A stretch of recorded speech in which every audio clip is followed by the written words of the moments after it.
Good afternoon, everybody. Welcome to another episode of Thoughts from the Porsche. I'm here with my special guest today, Freddie, or as we like to refer to him, Frederick von Wiener Schnitzel, his full appropriate name that we like to call him. And today we're going to be talking about this document right here. This document is called a buyer agency agreement. Now, let's define a few things so that you kind of understand what is happening with agency across the board. So the seller hires a brokerage and they create an agreement. We call that a listing agreement. And that agent that is assigned to that seller has to represent that seller in the deal. Now, we also have what's called buyer's agency.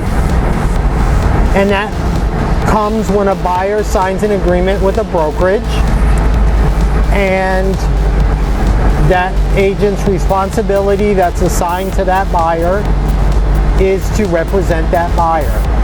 Now, there's a gray area in there where you may be working with an agent, but you haven't signed an agreement. Well, that is called sub-agency. And with sub-agency, that agent actually represents the seller also. So why am I telling you all this? It's plain and simple. Buyers, if you want to work with an agent and you like the agent that you're working with, sign an agreement with that agent, because that is going to allow that agent to represent you and all of your interests in the transaction. If you do not have a signed agreement with an agent before you start seeing houses, every house you see with that agent works for the seller. Let me say that again for the people in the back that might not have heard it. If you do not have a signed agreement with an agent before you start seeing houses, guess what? That agent works for the seller, not for you. They do not represent your interests in the transaction that you might be in. The other thing that the buyer-broker agreement does is it outlines who's responsible for what, and also what they're responsible for and who they're responsible to. So what does that mean? Plain and simple. When you sign the agreement, that agent is now, and the brokerage is now there to represent you. Let me explain it one other way so you quite understand. If you don't have an agent, if you don't have an agreement, it's like showing up to court and asking the prosecutor to defend you. Now, are they going to, treat you fairly and honestly? Yes, they are. But at the end of the day, they represent the state, and whatever they're there and have charged you with is what they're trying to get done. So if you're on trial for murder, guess what? Their job is to put you in jail, whether or not you have representation or not. It would be in your best interest to get representation.